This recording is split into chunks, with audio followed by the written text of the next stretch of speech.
Bonsoir ma famille, soyez bénis par les bontés de notre Seigneur Jésus-Christ. Nous sommes aujourd'hui le samedi 6 août. Le Seigneur a veillé sur chacun d'entre nous dans la nuit. Il nous a réveillés ce matin. Il nous a nourris. Il s'est occupé de nous et de nos familles.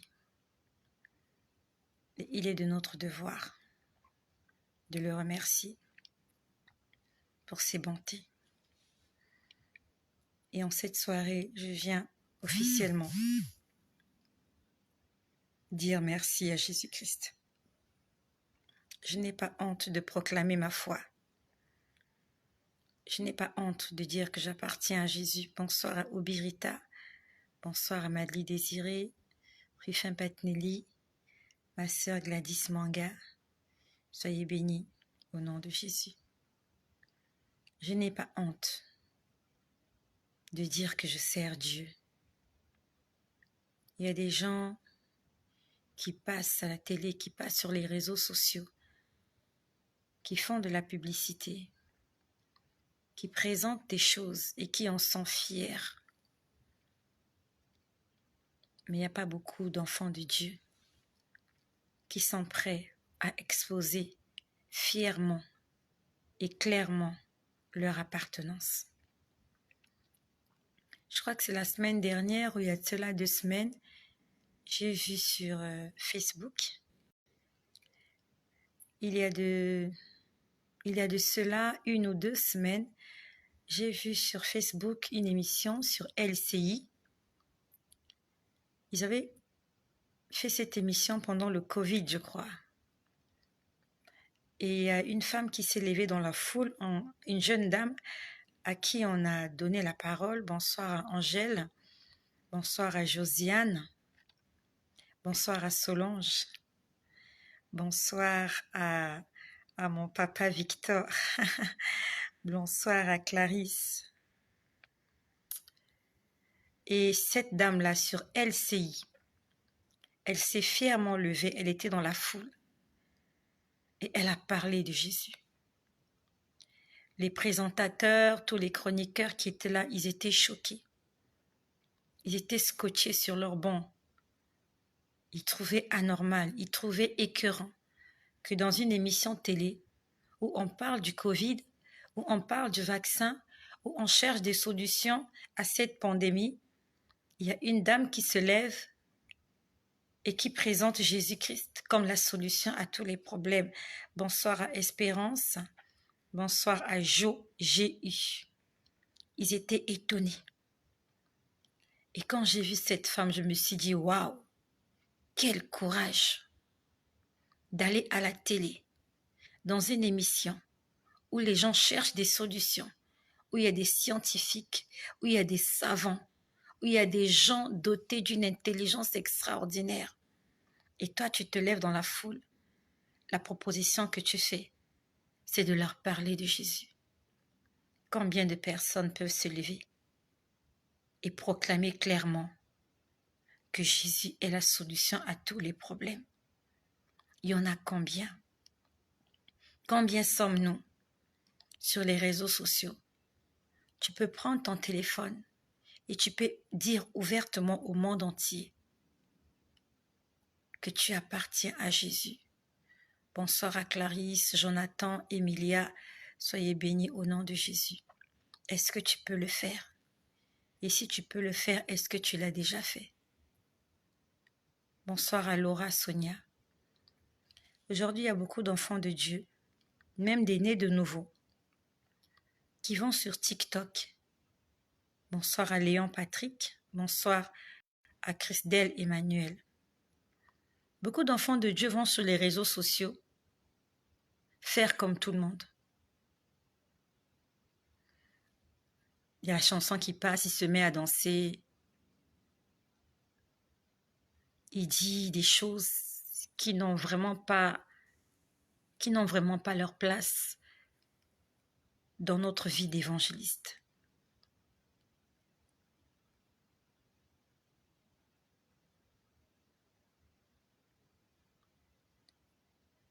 La Bible nous dit allez faire de toutes les nations des disciples. Ça signifie qu'en toute occasion, bonne ou mauvaise, comme dit l'apôtre Paul, nous devons prêcher l'évangile. Si tu l'as fait une fois, tu peux le faire encore et encore. Le problème est que il faut que tu aies essayé une fois. Bonsoir à Myriam, bonsoir à Nadège.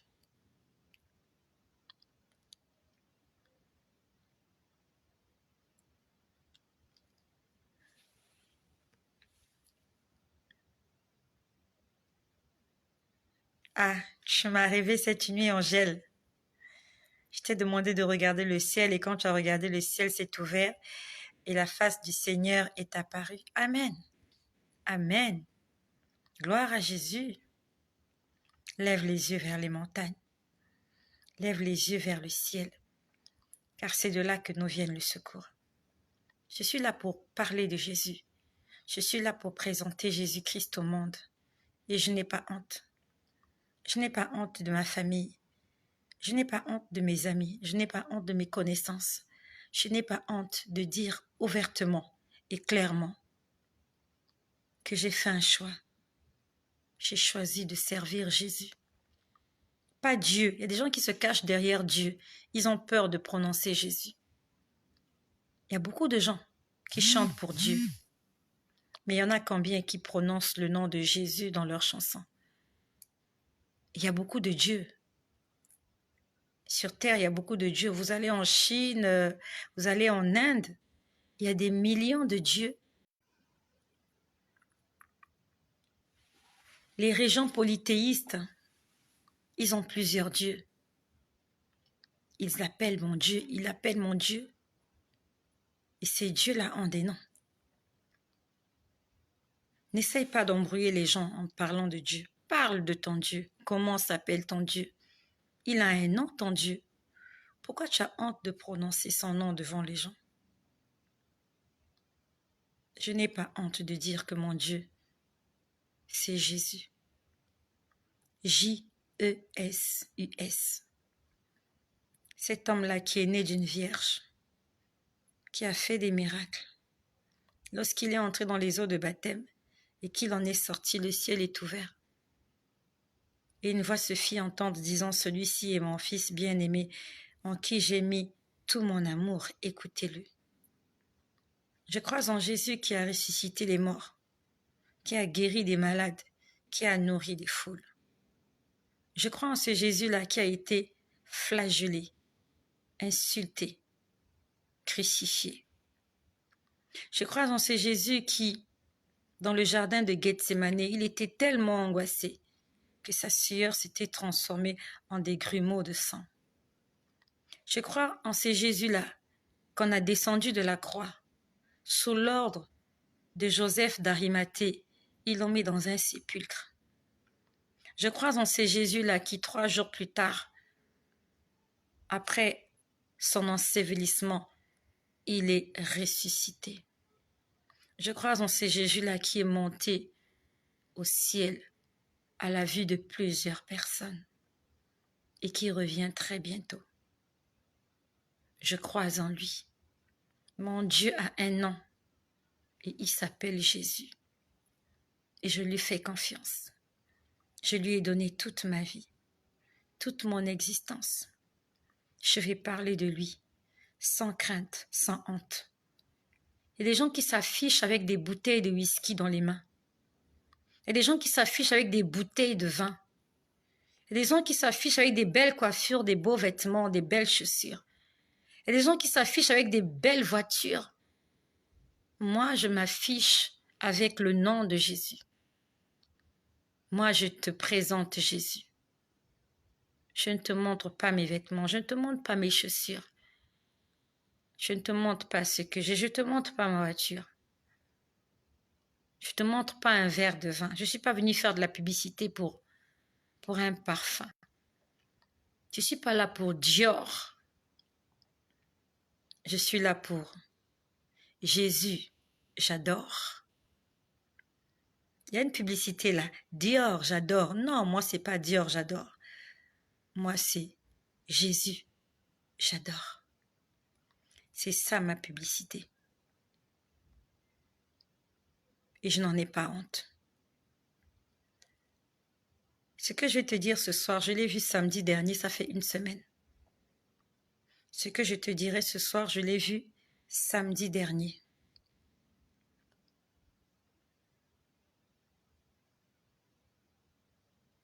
Oui, c'était samedi dernier. J'étais allongée sur mon lit, j'étais en train de prier. Et ça m'arrive comme ça, de prier tout le temps. Je suis sur mon lit, je prie. Même dans mon sommeil, je suis en train de prier. Pendant que je priais, j'ai vu s'ouvrir les réseaux sociaux. C'est difficile à comprendre, c'est difficile à expliquer, mais j'ai vu les réseaux sociaux s'ouvrir. C'est difficile à comprendre ce que je dis. Comment les réseaux sociaux peuvent s'ouvrir? J'ai vu les réseaux sociaux s'ouvrir. Et j'ai vu quelqu'un en train d'écrire. Et la personne qui écrivait, j'avais l'impression que les réseaux sociaux lui appartenaient. Parce que je pouvais, c'est comme si c'était un livre. C'est comme si les réseaux sociaux, c'était un livre.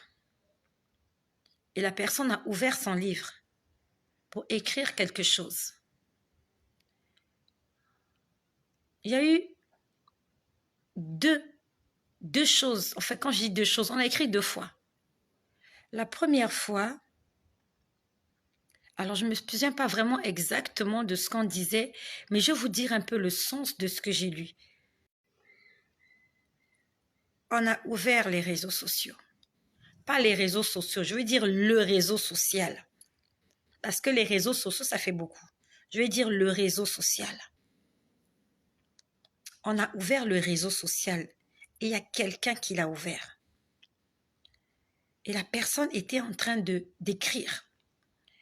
C'est comme lorsque quelqu'un écrit sur un ordinateur et vous lisez ce que la personne écrit. Et la personne, je ne sais pas à qui la personne s'adressait, mais la personne voulait se justifier du réseau social, Internet. Et on écrivait, l'écran était tout blanc. On écrivait, je ne veux pas te dire exactement mot à mot ce qui était écrit, mais je vais te dire un peu ce que ça signifiait. Je ne sais pas si c'était une personne qui écrivait ou c'était un esprit ou un animal, j'en sais rien. Alors, la chose qui écrivait, ou l'entité qui écrivait, ou la force, voilà, on va appeler ça une force. La force qui écrivait sur le réseau social disait « Je sais qu'il ne me reste plus beaucoup de temps. » Ce que je te dis, ça va te paraître comme un rêve. Ce que je te dis va sembler irréel pour beaucoup de personnes. Ce que je te dis va peut-être m'attirer des insultes ou quoi. Je m'en fous. Je dis des choses que je vois. Je dis des choses que je vis. Je dis des choses que je ressens. Je ne viens pas ici raconter la vie de quelqu'un. Ici, je parle de mon témoignage, je parle de mon expérience, je parle de ma vie avec Jésus. J'adore. Le réseau social était ouvert et il y a une force qui écrivait. Et cette force-là se servait d'un clavier. La force disait « Je sais qu'il ne me reste plus assez de temps. Raison pour laquelle je suis en train de me déployer. Parce que je sais qu'il ne me reste plus assez de temps. » C'était beaucoup d'écrits. Et vraiment, je faisais un effort pour essayer de lire ça. J'étais là en prière, j'étais allongée sur mon lit en prière et je vois cette page-là qui s'ouvre. Et quelqu'un comme en train de dactylographier, en train d'écrire, et je lisais. Et elle écrivait très vite, et il y avait beaucoup d'écrits. Mais j'ai pu lire ce que je te dis là. Et après, on écrit pour la 2e fois. Pour la 2e fois, la force qui écrivait s'adressait à moi. C'est comme si la force me disait, je vais te combattre. La force me disait, tout ce que tu fais, je vais te combattre. Là maintenant, on s'adressait à moi. La Bible nous dit, un bon arbre, on le reconnaît par de bons fruits. Lorsqu'on te jette des pierres, c'est parce que tu as du fruit.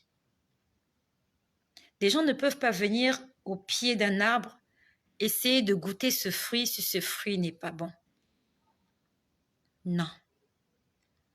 Vous ne verrez pas des écureuils sur un arbre, ils mangent des fruits, hein. Vous ne verrez pas des chimpanzés sur un arbre qui ne les nourrit pas. Si vous voyez un arbre et qu'autour de cet arbre-là, il y a tout un assemblage, il y a tout un attroupage, il y a de l'agitation, on se dit, ça veut dire que cet arbre-là a quelque chose de spécial. Je sais qu'ils ont les yeux braqués sur moi. Je le sais, j'en suis consciente. Mais je fais confiance en Jésus. La Bible nous dit, si Dieu est avec moi, qui sera contre moi? La Bible me dit, avec Dieu, je ferai des exploits et il écrasera mes ennemis. Satan a un petit pouvoir, mais il n'a pas assez de pouvoir pour me tuer. Satan est rusé, mais il n'a pas assez de pouvoir pour porter atteinte à ma vie. Il n'a pas le pouvoir sur mon souffle de vie. Pire encore les démons. Pire encore les sorciers. Je n'ai même pas peur des sorciers. C'est n'importe quoi.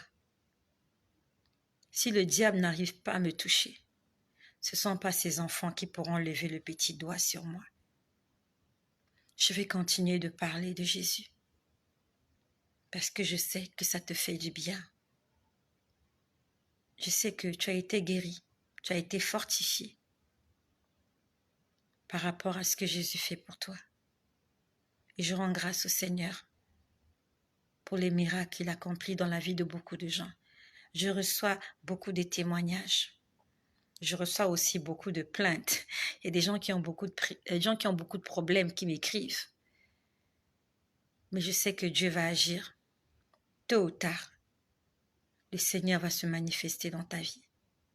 Je lis beaucoup de témoignages, des vies qui sont changées, des personnes qui sont restaurées, des couples qui se réconcilient, des célibataires qui se marient.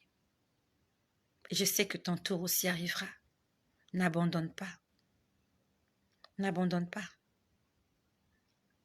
Ce soir, tu peux me voir toute souriante. Mais j'ai des problèmes à régler moi aussi. Tout ne va pas bien dans ma vie. Il y a des problèmes que je dois régler. Mais je continue d'avancer, je continue de sourire. Je continue de parler de Jésus parce que il a dit chercher premièrement le royaume des cieux. Et il a dit le reste vous sera donné par-dessus tout. Je fais d'abord la volonté de Dieu. Et tout ce qui me cause de la peine, le Seigneur va s'en occuper.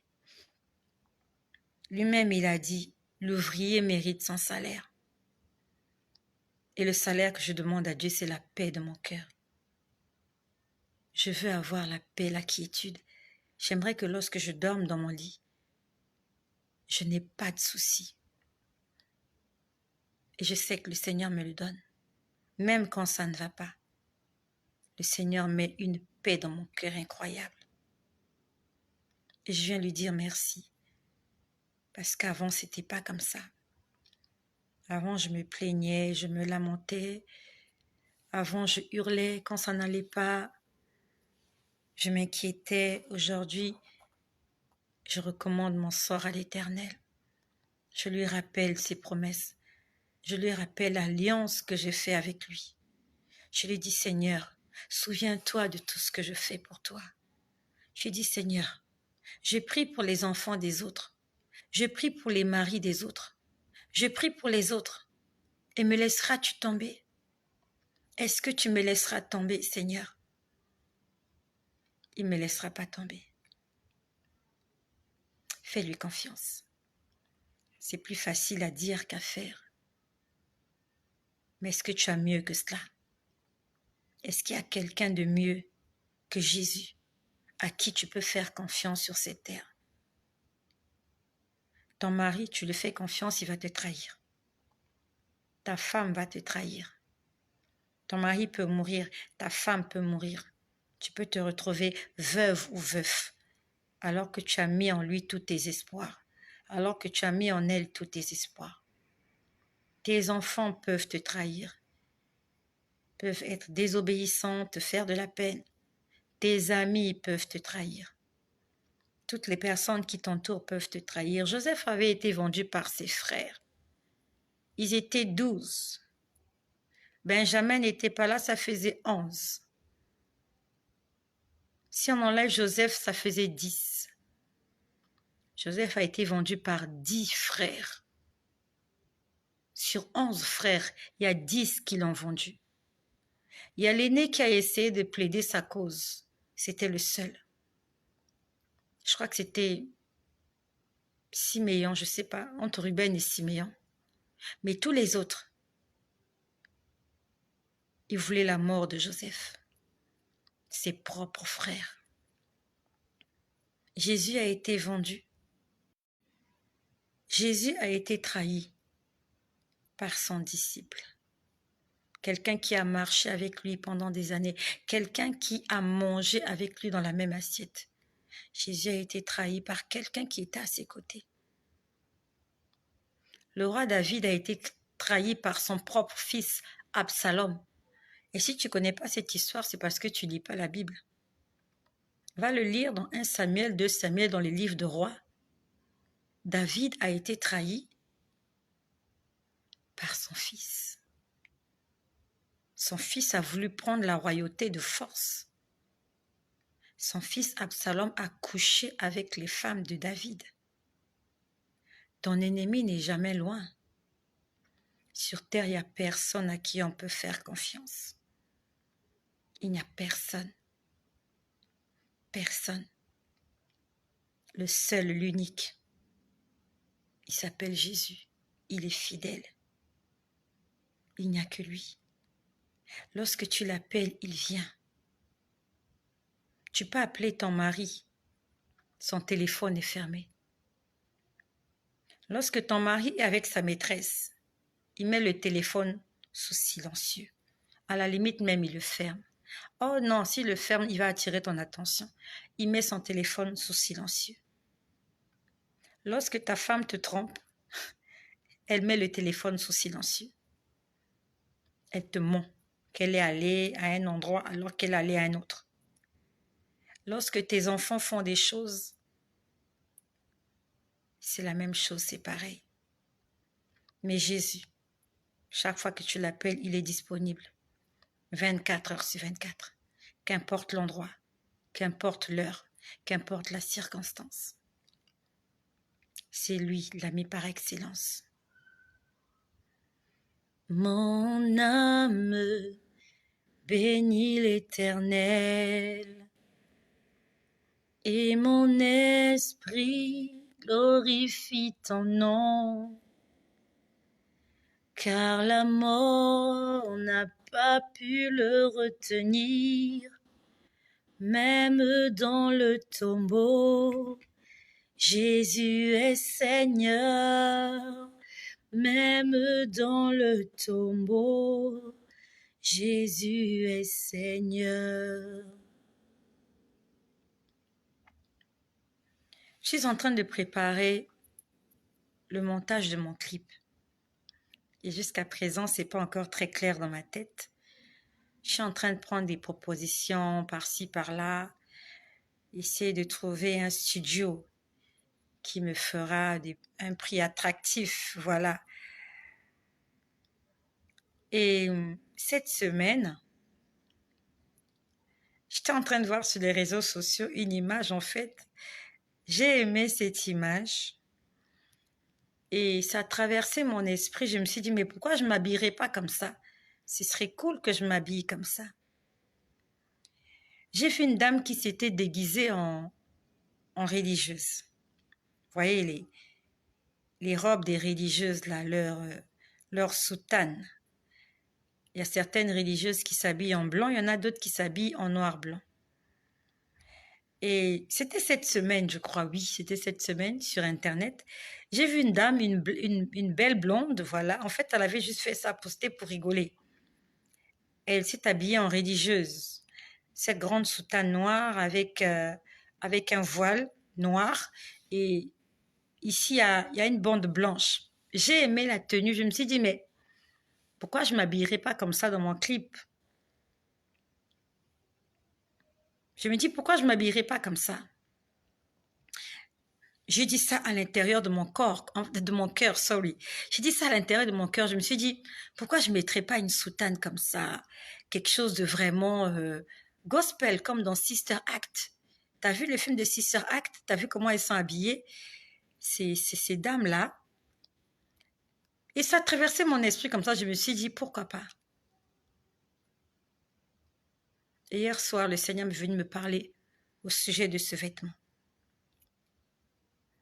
Je suis désolée pour les commentaires qu'on fera à ce sujet. Je suis désolée. Mais ici, je ne dis que la vérité. Hier soir, j'étais en train de prier. J'étais assise sur mon lit. Tout est... Hier soir, j'étais assise sur mon lit. Tout était éteint. J'étais en train de prier. Le Seigneur m'a montré cette robe-là que je pensais pouvoir porter. Question de ne pas trop m'afficher en fait. J'ai pas envie de faire quelque chose de très voyant. J'ai pas envie de faire du défilé de mode. Je sais pas si tu comprends ce que je veux dire en fait. J'ai envie que Jésus soit visible. J'ai pas envie qu'on fasse attention à mon apparence. C'est vrai que l'apparence parle. C'est vrai que la personne aussi, voilà, la personne aussi a une expression à donner. Mais j'ai beaucoup plus envie qu'on fasse attention au message qu'à la personne que je suis. Et je me suis dit que si je m'habille en religieuse, ça va pas vraiment attirer les regards sur ma personne, quoi. Voilà, les hommes qui aiment fantasmer, ils vont pas fantasmer sur une religieuse quand même. Ça, c'était mon opinion personnelle. Hier soir, j'étais en train de prier. Le Seigneur m'a montré ce vêtement-là. Des bonnes sages, des bonnes femmes là, des bonnes sœurs.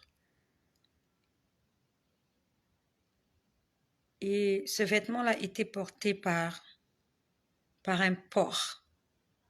Tu sais c'est quoi le porc? P-O-R-C. C'est pas un être humain qui avait porté ce vêtement. Je voyais que le vêtement était porté par un cochon. Cochon, c'est trop dur, on va dire une truie. Le féminin du porc, c'est la truie, c'est ça. C'est la truie. J'ai vu une truie porter cette robe des bonnes sœurs. Une truie humaine. Quand je dis une truie humaine, une truie, bon, pour ceux qui ne comprennent pas, un cochon, d'accord. J'ai vu un cochon porter cette robe noire avec un bandeau blanc ici. Un cochon debout, un cochon humain, avec une taille humaine. C'était un cochon. Dieu était en train de me dire que cette robe-là, ce vêtement, n'a pas été inspiré par lui. Je suis désolée pour les commentaires qu'on fera à ce sujet. Je suis désolée. Je dis des choses que j'ai vues. J'ai simplement compris que Dieu me disait, je t'interdis de t'habiller comme ça. Je t'interdis de t'habiller comme ça. Ce vêtement-là, c'est un vêtement de cochon. Et quand on parle de cochon, c'est un animal qui aime la saleté, qui aime la boue. Un cochon, quel que soit ce que vous allez faire, il va toujours chercher là où il y a de la boue. Il va toujours essayer d'aller mettre son museau dans la saleté. C'est ça le cochon. Même si vous le mettez en condition, dès qu'il a l'occasion de foutre son museau dans n'importe quoi, il va le faire. Et Dieu m'a dit, indirectement, je pouvais comprendre qu'il me disait, je t'interdis de porter cette robe-là. Ce que je dis va peut-être sembler banal en fait, mais c'est juste pour nous dire que même nos pensées, Dieu lit dans nos pensées. Tu penses à quelque chose, tu as projeté faire quelque chose, tu as des projets, Dieu les connaît. Mais le problème, est-ce que Dieu te permet d'entreprendre cette activité-là? Est-ce que Dieu valide tes pensées? Nous tous, on a des pensées. Tous. Ah, je veux faire ceci, je veux faire cela. Et il y en a beaucoup. Tu as pensé à cela, tu as entrepris, tu as essayé, ça n'a pas marché. J'aimerais que tu prennes l'habitude le matin quand tu te réveilles. Tu dis, Seigneur, contrôle mes pensées. Ça peut arriver que tu penses à n'importe quoi, à quelque chose qui n'est pas bien, à quelque chose qui va à l'encontre de la destinée de Dieu pour toi. Mais si le matin, tu as confié ta vie entre les mains de Dieu, si le matin, tu as demandé à Dieu de te guider, tout au long de la journée, des pensées vont te traverser, des choses vont te traverser, mais la nuit, quand tu seras calme, Dieu viendra te dire ce que tu dois faire et ce que tu ne dois pas faire. C'est pas de la magie. Juste que tous les matins, je dis, Seigneur, j'ai envie d'être conduit par ton esprit. Je dis, Seigneur, conduis-moi. Je ne veux faire que ce que tu as créé. Je ne veux faire que ce que tu valides. Et je le dis le matin. Et la journée, nous faisons tellement de choses. Et j'étais là sur les réseaux sociaux. J'ai vu cette belle blonde habillée en religieuse. Je me suis dit, waouh, mais c'est joli la robe, pourquoi pas? Étant donné que le matin, j'avais déjà confié mes pensées et mes choix entre les mains du Seigneur. Le soir, c'est même pas le soir, je crois qu'il est venu un jour après, parce que j'ai pas vu cette image-là hier. Je crois que j'ai vu cette image avant-hier. Donc un jour après, Dieu est venu me dire, ce vêtement-là, c'est un vêtement de cochon et tu ne le porteras pas. Jésus-Christ est merveilleux. Il parle. Il peut te parler. Et il veut te parler. Est-ce que Dieu t'a déjà parlé? Sûrement. Sauf que tu n'as pas fait attention. Soit tu n'as pas fait attention, soit tu as oublié. Et pourquoi tu as oublié? C'est parce que tu es distrait. Tu es pressé de faire des choses. Tu n'essaies pas de rester tranquille, de réfléchir, de méditer.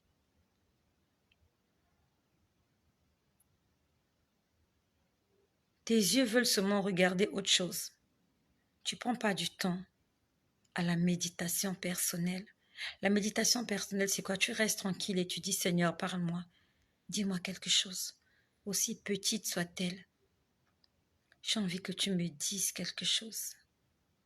Et Dieu va te le dire. J'aimerais que tu saches que l'ennemi s'est levé. L'ennemi travaille, il travaille d'arrache-pied, il travaille vraiment. Je t'ai dit que ils ont écrit quelque chose sur les réseaux sociaux. Et j'ai lu cela. Et la force qui écrivait disait, je dois vite travailler parce qu'il ne me reste plus assez de temps. C'est ce que cette force-là écrivait sur une page du réseau social. Et moi, je le disais, ça s'est passé la semaine dernière. Ils ont bien écrit. ils ont où il a écrit, il a bien écrit, je sais qu'il ne me reste plus assez de temps. Ils le savent et ils travaillent, ces gens-là. L'ennemi travaille. Raison pour laquelle toi et moi, on n'a pas intérêt à dormir. Nous devons veiller et prier. Parce que lui, il rôde et il cherche qui dévorer. Si il vient et que tu es en train de dormir, il va te voler ta bénédiction. Tu connais l'histoire des 2 dames avec Salomon? Est-ce que tu as lu cette histoire-là? Le jugement de Salomon, entre les 2 dames et le bébé. Il y avait un bébé qui était mort et un bébé qui était encore vivant. Et il y avait 2 femmes qui se disputaient le même bébé. Tu sais pourquoi on avait volé le vrai bébé qui était en vie? Parce que la maman dormait. Elle dormait profondément. C'est ça qui a permis à l'autre, la voleuse, de venir échanger les enfants. Elle lui a donné l'enfant qui était mort. Elle a pris l'enfant qui était vivant. C'est exactement ce qui se passe avec les chrétiens. Dieu t'a donné une grâce, une bénédiction. Et au lieu de veiller sur cette bénédiction-là, au lieu de conserver la promesse, tu dors. Tu dors à point fermé. Tu dors profondément. Dis réveillez-vous et rachetez le temps, car les jours sont mauvais.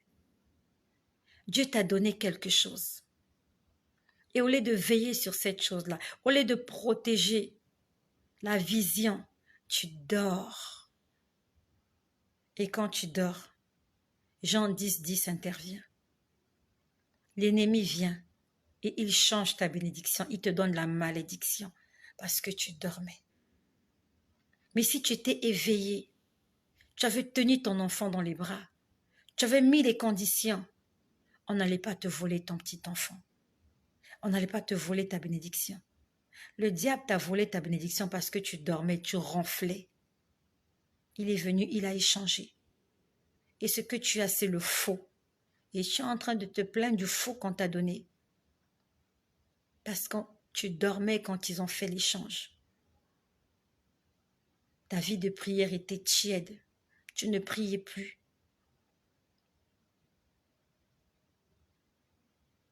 Mais malgré cela, j'aimerais t'annoncer une bonne nouvelle. Même si tu as un enfant mort dans tes bras, il faut que tu saches que le voleur, c'est lui qui a volé. Et tu peux récupérer ce qui t'appartient. Va auprès du roi. Fais comme cette femme-là, la vraie maman du bébé. Cette bénédiction-là, c'est pour toi. On te l'a volée, c'est vrai. Dans un moment de faiblesse, dans un moment d'inattention. Va te plaindre chez le roi. Et le roi dont il est question, c'est le roi des rois. Va à la maison du roi, va demander l'audience. Va revendiquer ce qui est à toi. Demande à Dieu de venir faire la part des choses. Revendique ce qui t'appartient. Et le roi te rendra justice. Ne reste pas chez toi en train de pleurer, en train de t'apitoyer, en train d'essayer de te battre avec celui qui a volé ce qui t'appartient. Va chez le roi. Si la maman du bébé était restée là des jours en train de se chamailler avec l'autre dame, elle n'aurait jamais trouvé de solution. Elles allaient s'entretuer. Ça allait partir dans tous les sens. La maman a dit, je vais chez le roi, parce qu'il n'y a que le roi, parce qu'il est doté d'une sagesse extraordinaire. Le roi trouvera la solution à ce problème. Faites connaître vos besoins à Dieu par des prières et des supplications, accompagnées par des actions de grâce. Arrête de pleurer dans ton coin. On t'a volé quelque chose, les choses ne marchent pas. Arrête de pleurer. Va chez le roi, va vers Dieu, consulte Dieu, invoque-le. Cherche-le, tu le trouveras. Invoque-le, il te répondra. Est-ce que tu l'as invoqué? Est-ce que tu es allé au palais du roi? Est-ce que tu as même cherché à rencontrer le roi? Tu te dis que c'est difficile? Non, c'est pas difficile. Tu sais là où se trouve le roi? Tu peux aller, la porte est ouverte. Nous avons accès au trône de grâce. Il suffit juste que tu pries, fais ta demande et le roi interviendra en ta faveur. Jésus-Christ est Seigneur. Il ne nous reste plus assez de temps. Il ne nous reste plus assez de temps. Et hier, Dieu avait mis dans mon cœur de prier pour le salut des âmes. C'était hier soir. Parce que hier après-midi, je n'ai pas fait de sieste, non. Hier, c'était vendredi. Hier, j'étais sortie presque toute la journée. Hier soir, j'étais en train de prier pour le salut des âmes. Et pendant que je priais pour le salut des âmes, je pouvais voir. C'est comme si j'étais dans une fosse. Pas au fond de la fosse, mais quelque part, dans une fosse. Et je pouvais voir ce qui se passait en haut comme ça. Je voyais des gens arriver en 2 colonnes. En 2 colonnes. La colonne de droite, c'était des Asiatiques. Je voyais des Asiatiques venir en milliers. La colonne de gauche, c'était des gens normaux, quoi, en fait. Peut-être pas normaux, mais bon. Voilà, une autre race de personnes. Il y avait des Noirs. Oui, il y avait des Noirs, il y avait tout un mélange. C'était un melting pot. À gauche, c'était le melting pot. À droite, c'était des Asiatiques. Et pendant que je priais pour le salut des âmes, je pouvais voir des foules de gens tomber dans cette fosse. Et beaucoup d'Asiatiques. Ils tombaient là comme, je ne sais pas comment je peux dire, ils tombaient les uns après les autres dans ce gouffre, dans cette fosse, dans cet abîme. Ils tombaient. En fait, les gens marchaient et en marchant, la route s'arrêtait en fait. Et là où la route s'arrêtait, c'était en fait le gouffre. Je ne sais pas si tu comprends ce que je veux dire. Au bout du chemin, en fait, au bout du chemin, il n'y a plus de chemin. Au bout du chemin, c'est juste une grosse fosse. Et les gens tombaient là. Ils tombaient là comme ça n'a pas de nom. Et ils venaient, c'était des foules, des milliards, une foule innombrable. On ne peut pas compter ces gens-là. Et ils marchaient. Les gens tombaient les uns après les autres. Et personne ne pouvait dire à l'autre, je suis en train de tomber. Les gens tombaient. Les gens tombaient sans se rendre compte. Ça ressemblait, ça n'a pas de nom ce que je voyais. Ça n'a pas de nom.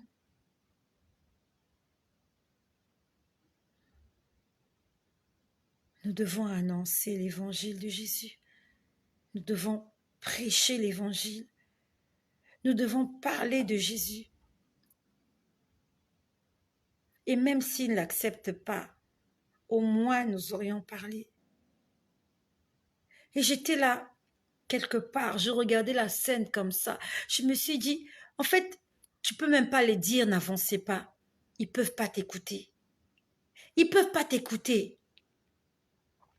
En fait, ils peuvent pas t'écouter. C'était comme, comment on appelle ce phénomène-là? Phénomène, je ne sais pas comment on appelle ce phénomène-là. C'est comme un tourbillon, tu ne peux pas l'arrêter. Même si tu leur dis, arrêtez, ils ne vont pas t'écouter. C'est difficile à expliquer. Mais en fait, Dieu est en train de me montrer des milliards de personnes qui sont perdues. Vous les voyez sur terre, ils s'exposent avec leur richesse, avec leur beauté, mais ils ne sont pas sauvés. Ils sont en train de foncer la tête la première dans ce gouffre où ils n'en sortiront jamais. Ils tombaient. Ils tombaient. Ils étaient coincés les uns les autres. Ils étaient nombreux. Il n'y avait pas d'espace entre eux. C'était vraiment comme le mouvement d'une foule. Vous savez, quand vous êtes dans une foule, vous êtes entraîné par le mouvement. Si la foule va à gauche, vous allez partir à gauche. Parce que même si vous essayez de venir à droite, la pression de la foule vous amène à gauche. Donc en fait, quand vous êtes là-dedans, vous ne pouvez pas vous en sortir. Parce que il y a la pression des milliers de gens sur vous et vous prenez la direction que tout le monde prend. C'est une grâce de sortir de cet endroit. C'est une grâce d'être mise à part. C'est une grâce pour moi. J'étais dans la foule, j'étais oppressée, j'étais conduite au même endroit. Mais Dieu m'a fait grâce. Je suis tombée dans la fosse et il m'a sorti de la fosse. C'est pas évident de sortir de là par ses propres forces. On ne peut pas. On ne peut pas sortir de là. Nous devons prier pour tous ces gens-là. Ne les jugeons pas. Il y a une force qui les pousse. Il y a quelque chose. Il y a quelque chose de... Il y a quelque chose... Il y a quelque chose de fort. Et n'eût été l'intervention. Si Dieu n'intervient pas, la personne ne peut pas s'en sortir. Ce soir, nous allons prier pour le salut des âmes. Je l'ai vu hier soir. On m'a montré la robe des religieuses. On m'a dit robe de cochon. On m'a dit tu porteras pas cette robe-là. C'est une robe de cochon. Et j'ai vu cette multitude, surtout les Asiatiques. Les Asiatiques. Les Chinois, les Japonais, les Vietnamiens, les Coréens. Les Asiatiques, c'était eux. Ils étaient incroyables. Incroyables. Tu ne peux pas leur parler. Ils ne peuvent pas t'écouter. Il n'y a que Dieu pour les arrêter. Et nous allons prier ce soir pour que le Seigneur intervienne dans la vie de ces gens-là. Dans la Bible, on nous parle d'un homme qui a persécuté l'Église, un homme qui a été témoin de la mort d'un diacre, Étienne, Saul de Tarse.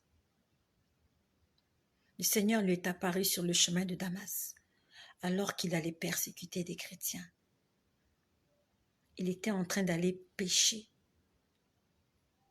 Il était en train d'aller attrister le Saint-Esprit et Jésus-Christ l'a croisé. C'est possible que tous ces gens-là, ils puissent croiser Jésus sur leur chemin, comme Saul de Tarse.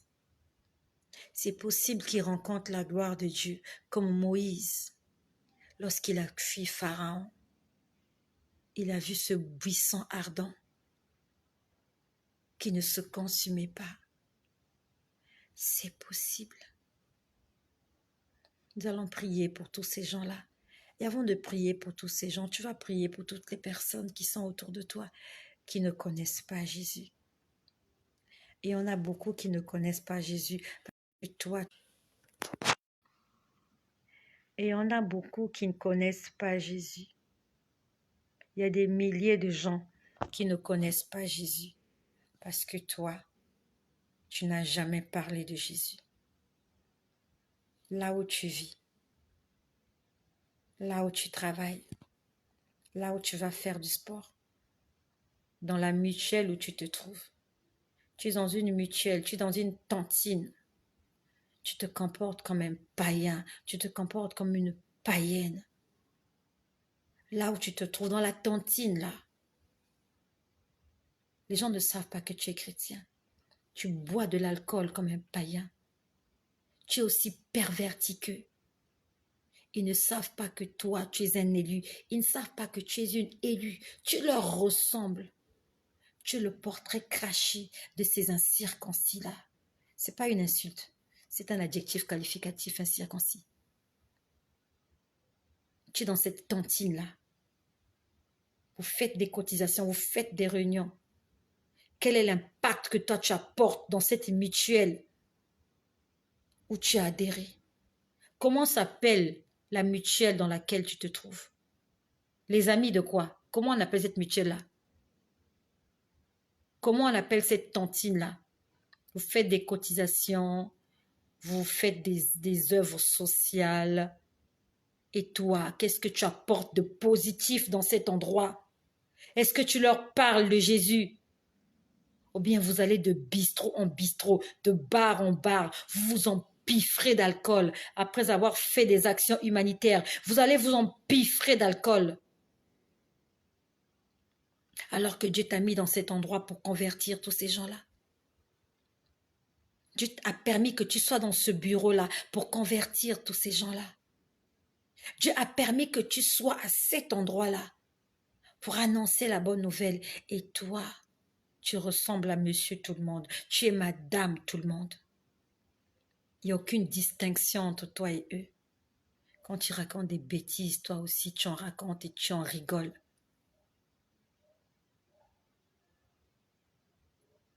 Quelle est ta contribution? Quelle est ta part? Quelle est la pierre que tu apportes à l'édifice? Quel est ton rôle dans la maison de Dieu? La conversion, ce n'est pas suffisant. Être sauvé, ce n'est pas suffisant. Dieu t'a sauvé pour un but. Tu as un objectif, tu as une mission à accomplir. Les enfants d'Israël sont restés 430 ans en esclavage chez l'Égyptien. Moïse, il a pu échapper belle. Il croyait que c'était terminé. Dieu lui a dit, toi, tu es sauvé. Mais à tes frères qui sont en train de souffrir, tu dois repartir en Égypte, aller faire sortir tes frères. Moïse était là, tranquille, chez Jéthro, il s'occupait des bergers, il avait sa femme Séphora, il avait ses enfants. Tout allait bien, Hakuna Matata, il avait oublié l'Égypte. Dieu lui a dit, tu dois repartir en Égypte. Pendant que tu es en train de savourer ta liberté, il y a des gens qui aimeraient être libres comme toi. Et il est reparti. Combien sommes-nous aujourd'hui? Nous sommes prêts à repartir en Égypte, non pour être encore des esclaves, mais pour aller aider nos frères qui sont restés. Nous n'allons pas seuls, nous allons avec la puissance de Dieu pour affronter Pharaon et pour libérer ceux qui sont encore captifs. Partage ce message. Il y a un captif qui doit être libéré ce soir. Il y a quelqu'un qui doit donner sa vie à Jésus ce soir. Dieu t'a fait grâce. Je ne sais pas quel âge tu as. Dieu t'a fait grâce. Tu sais combien de jeunes gens meurent et sont perdus. Et là où ils sont aujourd'hui, ils sont en train de regretter. Parce qu'ils ont fait de très mauvais choix. Je vois beaucoup de choses, j'entends beaucoup de choses. Et souvent, je peux entendre des gens se lamenter. Et pendant que j'y parle, ça me revient, merci Seigneur. Jésus-Christ est au contrôle. Jésus-Christ est vraiment au contrôle dans ma vie. Ce que je vais dire tout à l'heure, là, je l'avais oublié. Jésus-Christ est au contrôle. Cette nuit, j'ai entendu le cri d'une âme perdue. C'est une personne que j'ai connue. Elle s'appelait Ghislaine, une Française. Ghislaine est décédée Je crois que nous étions en 2002. Ghislaine, une mère d'enfant, décédée suite à un cancer de sein. J'ai entendu les cris de Ghislaine hier, pour la première fois.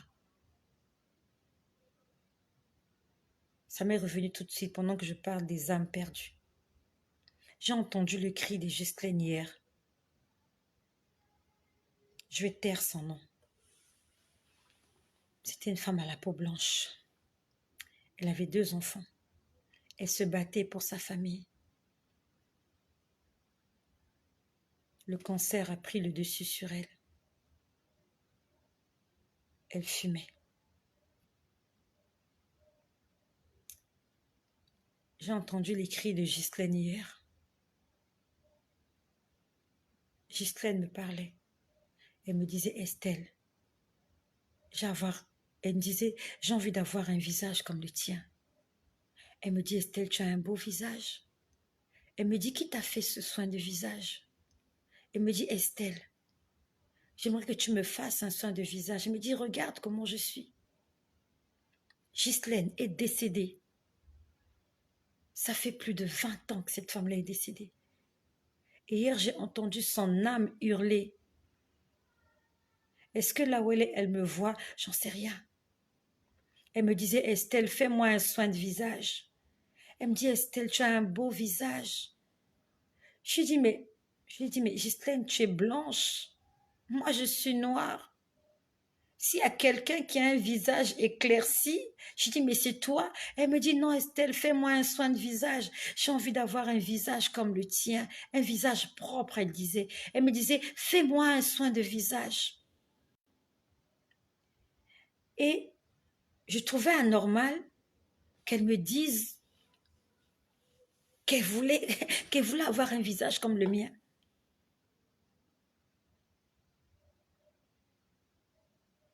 En fait, je ne comprenais pas au départ. Mais le Saint-Esprit, là, il nous explique tout. En fait, c'est son âme que j'écoutais. Les regrets de son âme. Son visage n'est pas rayonnant de joie. Les chrétiens ont un visage rayonnant de joie.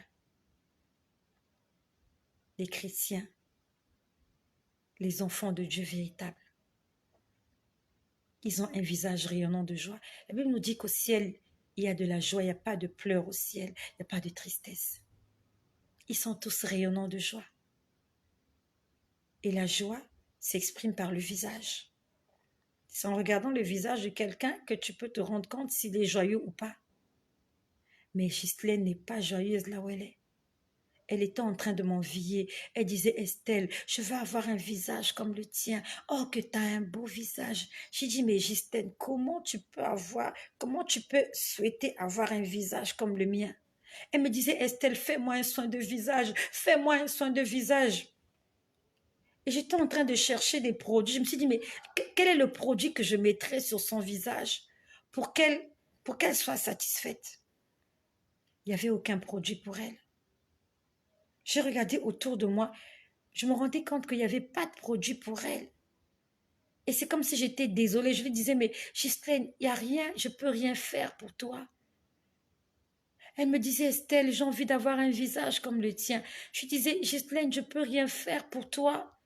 Je ne sais pas faire des soins de visage. Elle me disait, si, je t'en supplie. Et pendant qu'elle me disait ça, elle s'éloignait. Elle était en train de s'éloigner de moi. Je l'entendais comme un écho. Elle me disait, fais-moi un soin de visage, Estelle, fais-moi un soin de visage. Et je regardais autour de moi. Je cherchais des produits. Il n'y avait pas de produits pour elle.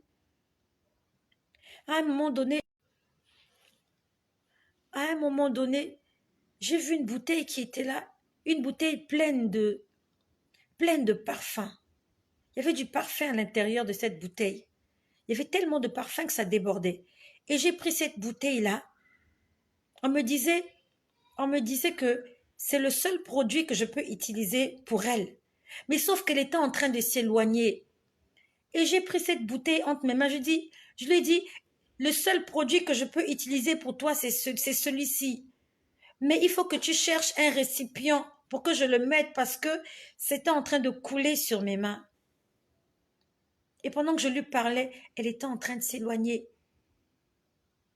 Il y avait un vent qui l'éloignait de moi. Il y avait une force. Elle ne pouvait pas rester à côté de moi. Et vraiment, elle m'appelait à l'aide. Ce que je t'ai dit, je l'ai vu hier soir.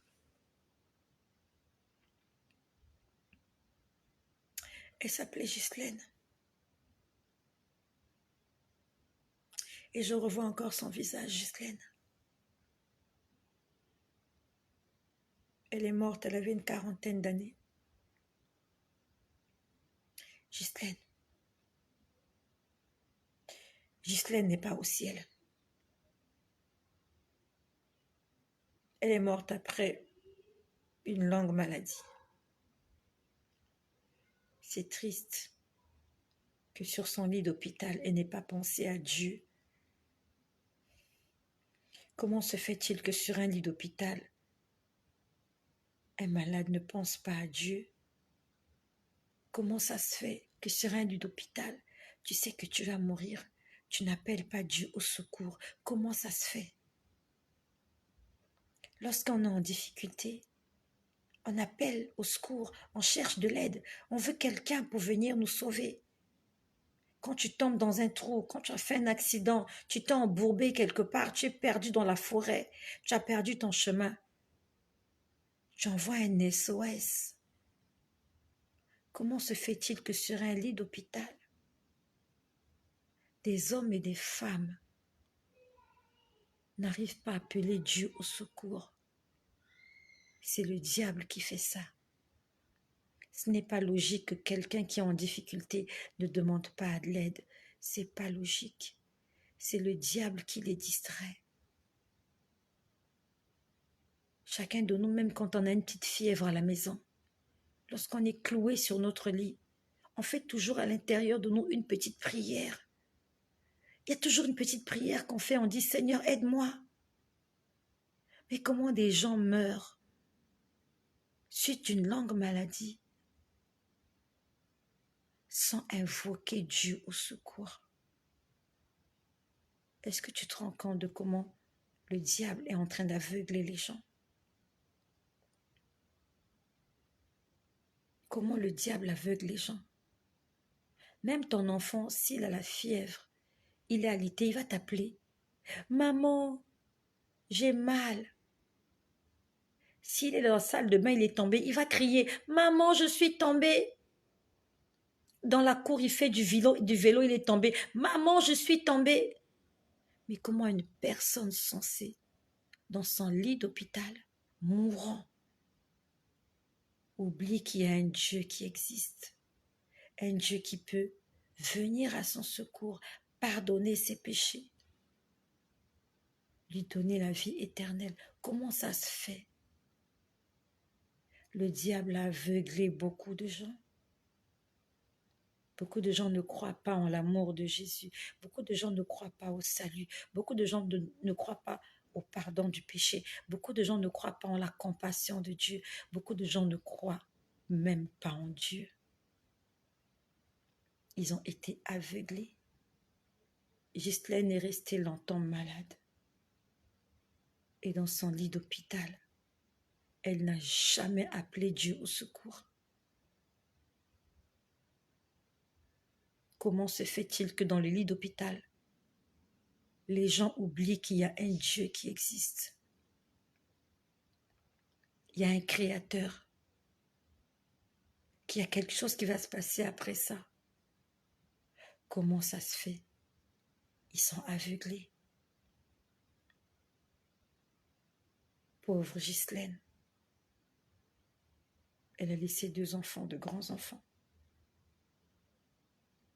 Elle avait laissé son mari, je ne sais pas s'ils sont toujours en vie. Pauvre Ghislaine. Ghislaine est en train de hurler là où elle se trouve. Sur terre, elle avait de l'argent, elle avait des moyens. Son mari était un cadre dans une société. Elle avait des domestiques.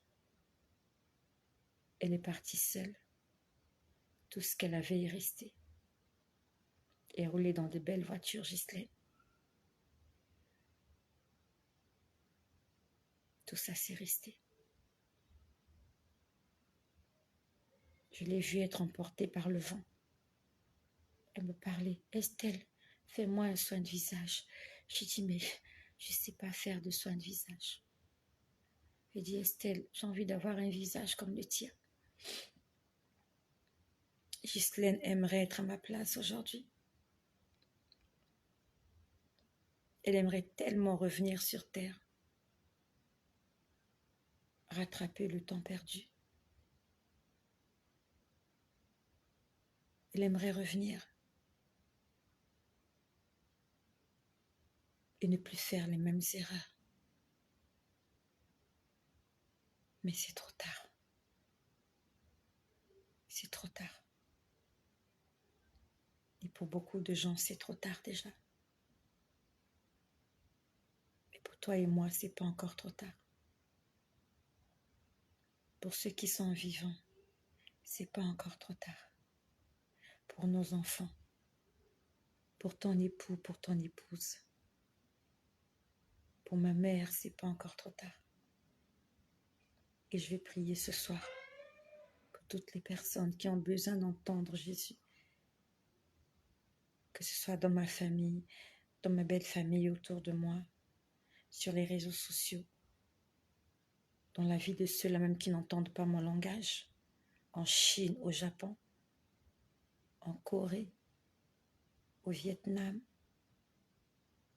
Ils ne parlent pas français, mais Jésus parle toutes les langues du monde. Et l'évangile que je prêche aujourd'hui en français va arriver au Vietnam, et les Vietnamiens, ils comprendront mon langage. Parce que mon langage, il est surnaturel. Ils vont entendre ma voix, ils vont voir mon visage. Et ils vont accepter Jésus-Christ comme Seigneur et Sauveur. Qu'est-ce que je suis triste quand je parle de ça? Parce que je sais ce que c'est. Peut-être que toi, tu ne le sais pas. Je sais ce que c'est que perdre son âme. J'ai déjà vécu ça. Tu te sens perdu. Et tu sais que tu es perdu. Tu sais qu'il n'y a plus rien à faire pour toi. J'ai déjà vécu ça. J'ai déjà senti ça dans ma chair. Il y avait une tristesse incroyable. Quelque chose que je ne peux pas expliquer. Je me sentais abandonnée. Abandonnée. C'est comme si tu allais en randonnée avec des amis. Ils t'ont abandonné dans la forêt. Et ils sont partis. Et ils ont fait exprès. Et tu es là toute seule dans la forêt. Tu n'as pas de boussole, tu n'as pas de carte, tu n'as rien. Et la nuit est tombée. Avec tous les dangers qu'il y a dans la forêt. Les animaux sauvages. Et tu es là toute seule. Tu n'as pas de couverture, tu n'as pas de tente, tu n'as rien. C'est pire que ça. J'ai déjà senti ce sentiment. J'ai déjà senti. Je me suis déjà sentie abandonnée. Je peux te dire que la pire des choses que tu puisses connaître sur cette terre, c'est ne pas connaître Jésus. Je sais ce que c'est. En tant que chrétienne, j'ai senti mon être se perdre. J'avais un sentiment de regret, de pleurs, de peur, d'angoisse, de tristesse. C'est toute la négativité mélangée. Ça n'a pas de nom. Tu te dis juste que il y a quelque chose que j'aurais dû faire. C'est ce que tu te dis. Il y a quelque chose que j'aurais dû faire. Pourquoi je ne l'ai pas fait? Pourquoi je ne l'ai pas fait? Pourtant, j'en ai eu l'occasion. Pourquoi je ne l'ai pas fait? Seigneur, je te prie ce soir pour toutes les personnes qui m'écoutent. Seigneur, tu nous as fait grâce d'être comptés parmi les personnes vivantes en ce jour. Seigneur, tu nous as mis à part pour ta gloire. Et ce soir, je suis venue te dire merci. Parce que tu nous as donné le privilège et la grâce de te connaître pendant que nous sommes encore sur terre. Je prie, Seigneur, pour nos âmes. Sauve-nous, Seigneur. S'il y a encore certains d'entre nous qui sommes égarés, Seigneur, ramène-nous à la bergerie, ramène-nous à la maison, je t'en supplie, avant qu'il ne soit trop tard. Seigneur, apprends-nous à fixer les yeux vers le ciel, afin de contempler ta gloire et tes merveilles. Apprends-nous d'avoir les yeux levés vers toi, et non vers les choses de ce monde, qui sont éphémères, passagères et destructives. Seigneur, je te prie pour le salut de toutes les personnes qui sont là présentes, que ce soit en direct ou en différé. Je te prie pour toutes les personnes qui vont ne fût-ce que regarder une seule fois une des vidéos où on parle de Jésus. J'aimerais, Seigneur, que cette semence produise du fruit dans la vie de chaque personne. Seigneur, ce soir d'un cœur repentant, nous revenons vers toi. Nous te demandons pardon pour nos péchés, pardon pour nos fautes, pour nos maisons, pour nos maris, pour nos épouses, pour nos enfants. Seigneur, nous avons fait de mauvais choix. Seigneur, pardonne-nous, Seigneur. Nous avons entendu ta voix. Nous avons endurci nos cœurs.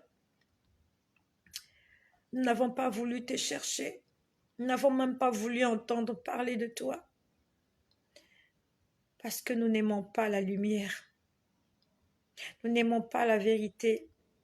Nous ne voulons pas obéir. Nous voulons satisfaire la chair et les désirs de la chair. Seigneur, pardonne-nous. Seigneur, aie pitié de toutes les personnes qui sont en train de se perdre. Seigneur, je te prie pour tous ceux qui sont malades dans les hôpitaux. Toutes ces personnes qui sont en fin de vie. Seigneur, je t'en supplie que dans leur lit d'hôpital, Seigneur, qu'ils se souviennent de toi. Seigneur Jésus-Christ, en Asie, toutes ces personnes n'ont pas choisi de naître dans ces pays-là, où il y a de l'idolâtrie, où il y a de la compromission. Seigneur Jésus, ils n'ont pas voulu, ils n'ont pas choisi. Seigneur, je t'en supplie, tourne tes yeux vers l'Asie. Regarde tous ces hommes, toutes ces femmes qui sont en train de mourir en Ukraine. Seigneur, prends pitié, sauve-les, ces mères d'enfants, ces femmes qui se réveillent le matin, qui fuient les bombes et qui tombent sur les balles, Seigneur, sans avoir fait leur dernière prière. À peine elles sont tombées que leur cœur a cessé de battre. L'ange de la mort vient les chercher pour les jeter dans ce gouffre. Seigneur Jésus, aie pitié. Dans ma famille paternelle, dans ma famille maternelle, dans ma belle famille, autour de moi, toutes les personnes qui me connaissent de loin ou de près, dans mon église, Seigneur, sur les réseaux sociaux, même ceux qui ne me connaissent pas, ceux qui m'ont jamais vu, mais Seigneur, qu'ils entendent parler de toi. Seigneur, va chuchoter à leur oreille dans leur lit d'hôpital. Seigneur, comme ce jour-là, je me rappelle, tu es venu me ravir en esprit, j'étais assise. Seigneur, dans la salle d'archives, la journée, il y avait eu coupure, Seigneur. Je me suis vue être transportée en esprit en Île-de-France. Seigneur, tu l'as fait et je sais que c'était réel. Je n'ai pas rêvé ce jour-là. Seigneur, je n'avais pas rêvé. Pendant que j'étais assise dans la salle d'archives, mon esprit s'est retrouvé en Île-de-France, dans une salle où il y avait des malades. Il y avait 3 malades qui étaient là. Seigneur, ce jour-là, tu m'as habillée comme une infirmière. J'étais une femme occidentale à la peau blanche. J'étais habillée comme une infirmière. Tu m'as envoyée au chevet du lit de cette femme, de cette vieille dame dans cette maison de retraite. C'était pas en chair et en os, c'était en esprit que je me suis retrouvée là-bas. Et tu m'as dit, va vers cette femme-là et aide-la à faire sa prière, parce que j'ai besoin de son âme. Je suis allée à la droite de cette femme, je me suis courbée, je me suis penchée. Je lui ai demandé de répéter avec moi et de donner sa vie au Seigneur. Elle l'a fait. Tu m'as demandé d'aller vers ce monsieur qui était couché dans la même salle. Ce vieil homme, tu m'as dit, va l'aider à faire sa prière. Après, tu m'as envoyé vers l'autre femme qui était de l'autre côté. Tu m'as dit, aide-la aussi à faire sa prière. Seigneur, tu es un Dieu extraordinaire et tu fais des choses qui dépassent l'entendement humain. Seigneur, je prie que ce que tu as fait ce jour-là au travers de ma personne, que tu continues à le faire, Seigneur. Que des hommes et des femmes, dans leur lit d'hôpital, dans leur détresse, puissent invoquer ton nom, Seigneur, je t'en supplie. Je t'en supplie, Seigneur, je te prie pour le salut de l'humanité. Seigneur, souviens-toi de tes compassions. Seigneur, tu es mort à la croix pour nous sauver. Et si nous ne sommes pas sauvés, Seigneur, pourquoi serais-tu donc mort à la croix pour nous? Si nous continuons de périr, Seigneur, à quoi aurait servi ta mort à la croix? Je te prie pour le salut de l'humanité. Aie pitié d'eux, Seigneur, comme tu as eu pitié de moi. Je t'en supplie. Je ne l'ai pas mérité. Tu as eu pitié de moi. Et je t'en supplie, aie pitié de toutes ces personnes-là qui n'ont jamais entendu parler de toi. Et même qui ont entendu parler, mais qui continuent à endurcir leur cœur. C'est toi qui mets en nous le vouloir et le faire. Manifeste-toi, je t'en supplie. Je t'en supplie, Seigneur. Je t'en supplie par les compassions de Jésus, pour ton sang qui a coulé à la croix. Seigneur, ces jeunes adolescents qui meurent dans les favelas, en Colombie, au Brésil. Seigneur, ces jeunes gens qui se droguent, qui s'empiffrent d'alcool, ces jeunes filles qui se prostituent. Seigneur, ces fusillades qu'il y a, ces bagarres dans les boîtes de nuit, ces assassinats, ces empoisonnements, ces agressions. Seigneur, ces règlements de compte, la jalousie, la haine. Seigneur, les braquages, toutes ces choses, Seigneur. Oh Seigneur, aie pitié. Aie pitié, je t'en supplie. Nous ne sommes pas meilleurs que je ne suis meilleur. Je ne suis en rien meilleur à tous ces gens-là. Mais juste que tu as eu pitié de moi. Tu as jeté tes regards sur moi. Et tu m'as fait grâce. Je te prie de faire grâce à toutes ces personnes, je t'en supplie. Je t'en supplie, Seigneur. Et toi aujourd'hui, si tu entends sa voix, n'endurcis pas ton cœur. Si tu as l'occasion d'entendre la voix de Jésus aujourd'hui, n'endurcis pas ton cœur. Et si tu ne crois pas que Jésus-Christ est Dieu, demande à Dieu de te le confirmer. Il n'y a qu'un seul Dieu. Et ce Dieu-là ne ment pas. Demande-lui de te sauver, de te montrer